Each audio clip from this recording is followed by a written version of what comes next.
The next one we're going to do is mango salad. So I am going to just quickly clear my cutting board. So we're going to need mango. We're going to need a bell pepper. I chose a red bell pepper, or Emilio did. He did the shopping. Couple limes, red onion. I've got everything set out on the counter beside me. And then we're just using some chili flakes, as well as some oil and a little bit of maple syrup. So bear with me. Everybody might peel their mango a little bit differently. By the way, if you're curious how our kitchen is set up, we've actually done a decluttering of our kitchen, a before and after, and it's on our YouTube channel at KW Professional Organizers. But yeah, so I'm just going to peel my mango. I start at the top. Well, this one's a little bit brown on the bottom, but we had one last night and it was super sweet. So I know it tastes good. How do you pick out a mango? I mean, honestly, you can get them when they're green, but then you just have to be patient, leave them on the counter. You don't put them in the fridge if you want them to ripen. If you want them to ripen well, I would leave it outside of the fridge. Almost all fruits I leave out except for berries. Tomatoes I always leave out. That's technically a fruit, I guess they tell us.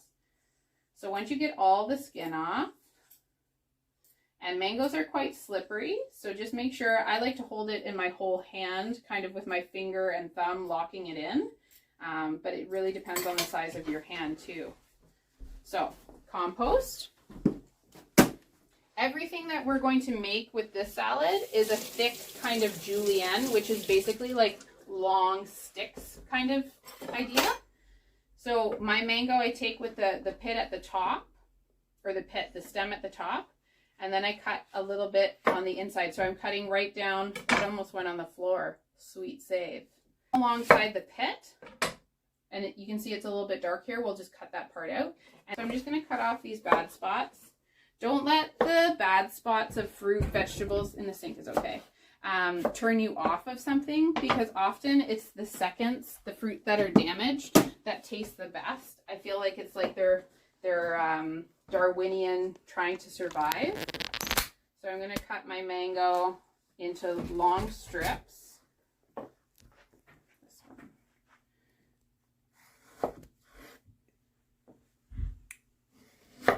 Just be careful there. This is my pit, and I'm going to put that in the compost. Emilio's only slightly intimidating me by being really close. And I'm going to grab my bowl in a sec. You can add garlic to this. You can add cucumber to this. This is a really kind of delicious salad.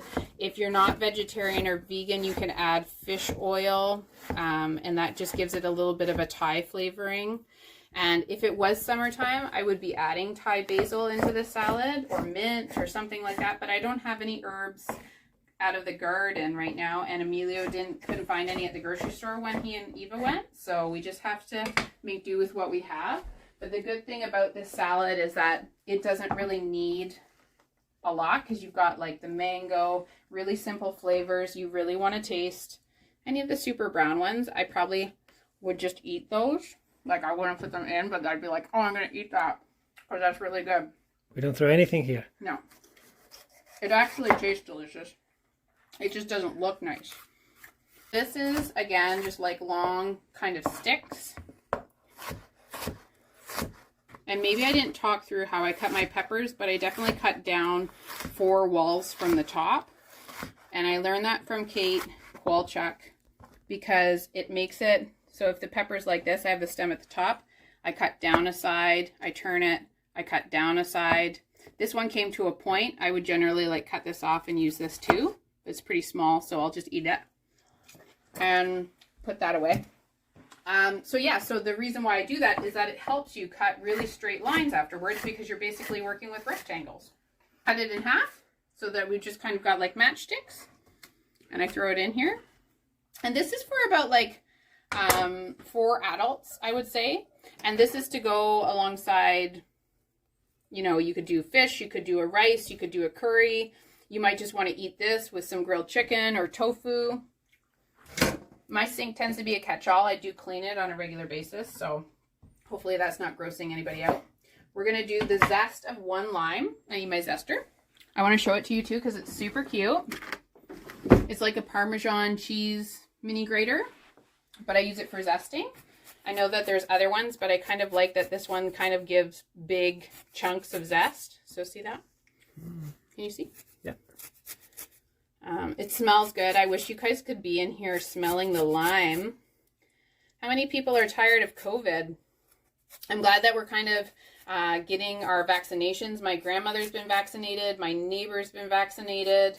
Hopefully we will be vaccinated by June. I'm excited about that. I know Eva and other parents are definitely excited. So I've zested the lime of 1, and then I'm going to squeeze Show them that little thing. This is Emilio's purchase from a secondhand store. I love it. He loves it. It comes apart in 3 pieces, but the juice just falls in below.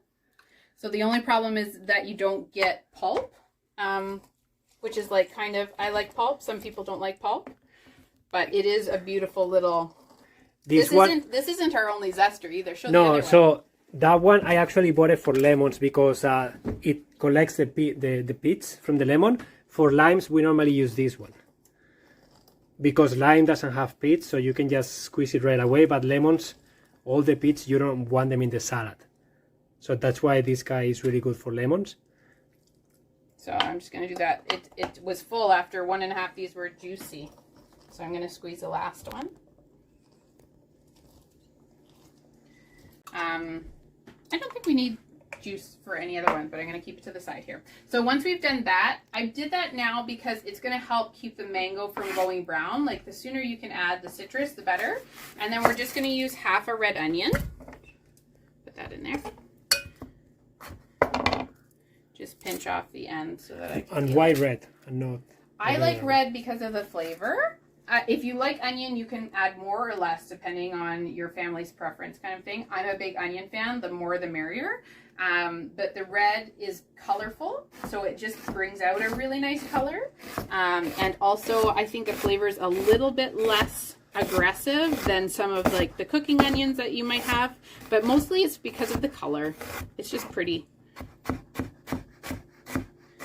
So all of these were cut kind of to the same texture and length, and the reason being uniformity in the salad kind of makes it feel good. So that's probably enough red onion, and with the lime juice,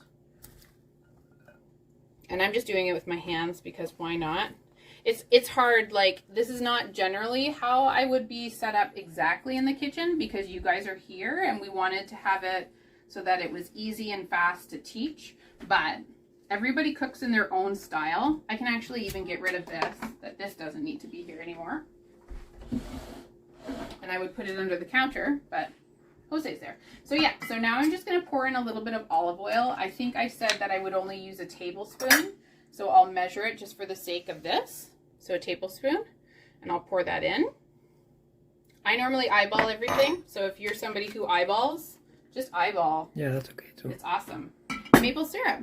I forgot to get it out. Because we live in Canada and we have access to it. Oh, I think I said to measure this too. So just a tablespoon, I said. I'm a big fan of the 3-part salad dressing. We were just talking about this with friends. That I do 1 part sweet, 1 part vinegar, 1 part oil. That's because I like the balance that it offers things. I don't like things to be too tangy. I don't like things to be too sweet. I just like the balance of that. Plus, we're supposed to eat more fats and that kind of thing. So that's good. So this is a beautiful salad. This is it. You could add cilantro. You could add mint, a little bit of green onion, spring onion. And then that would kind of like bust out these colors. But it's delicious as it is. So I would let that sit for a little bit before I served it. But that's it. So I'm going to put it in the fridge. How would you store it in the fridge if you're not eating it today? I would store it in the same Tupperware style that we did the cabbage salad. And I just did these bowls because I thought it would make things kind of look pretty to have their own individual bowl.